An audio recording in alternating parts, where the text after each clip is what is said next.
Selamat pagi Bapak Ibu yang kekasih di dalam Tuhan Yesus Kristus.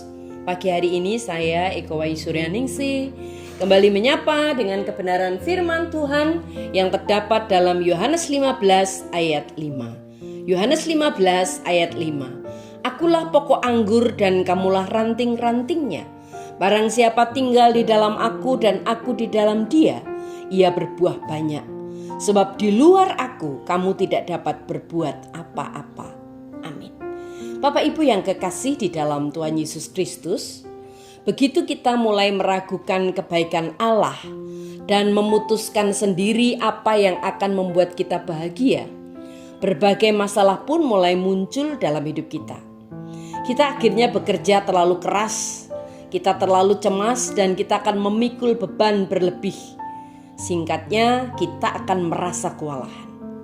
Tetapi Allah menjanjikan hidup yang berkelimpahan bagi kita, bukan hidup yang membuat kita kewalahan. Tuhan Yesus berkata di dalam Yohanes 10 ayat 10, Aku datang supaya mereka mempunyai hidup dalam segala kelimpahannya. Bagaimana cara mengalami hidup yang berkelimpahan? Ada satu kebiasaan yang jika kita lakukan setiap hari akan memenuhi kita dengan pasokan kebaikan Allah yang tidak ada habisnya, yaitu tetap terhubung dengan Kristus. Dalam Yohanes 15 ayat 5 dikatakan Yesus mengibaratkan hubungan dengannya seperti pohon anggur. Akulah pokok anggur dan kamulah ranting-rantingnya.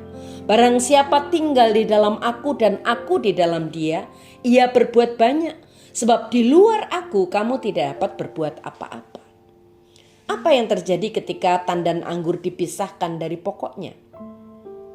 Anggur itu akan mati. Hal yang sama berlaku bagi kita. Allah adalah sumber energi dan kekuatan sejati kita. Jika kita mencoba menjalani hidup dengan kekuatan sendiri, kita akan merasa kewalahan.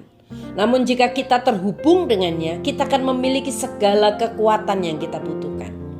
Atau seperti yang dikatakan Alkitab dalam Yohanes 15 ayat 11, sukacitamu akan meluap. Bapak Ibu yang kekasih di dalam Tuhan, salah satu cara untuk tetap terhubung dengan Kristus adalah melalui saat teduh setiap hari. Dalam saat teduh kita meluangkan waktu untuk menyendiri bersama dengan Allah dan mengenalnya melalui pembacaan firman-Nya serta berbicara kepadanya dalam doa.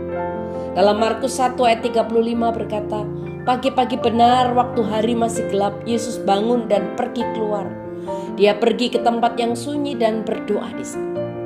Bahkan Yesus pun menyadari kebutuhan pribadinya untuk terhubung dengan Allah. Padahal dia adalah anak Allah. Terlebih lagi kita, betapa kita membutuhkan kekuatan yang bersumber dari waktu bersama Tuhan setiap hari. Ada hari-hari di mana kita mungkin merasa enggan untuk saat teduh, namun tetaplah melakukannya. Jika kita menunggu sampai merasa ingin bersaat teduh, barulah melakukannya, maka iblis akan memastikan kita tidak akan pernah merasa ingin melakukannya. Apakah kita merasa membutuhkan lebih banyak waktu, membutuhkan banyak energi, membutuhkan banyak pengetahuan atau kesempatan?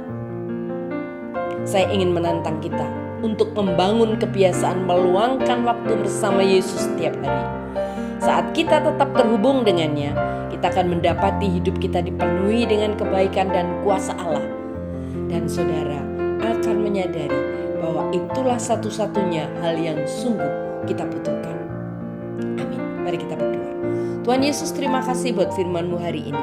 Kami percaya Tuhan, kami mau terus terhubung dengan Engkau, karena disitulah sumber sukacita dan damai sejahtera kami. Dalam nama Tuhan Yesus kami berdoa. Haleluya. Amin.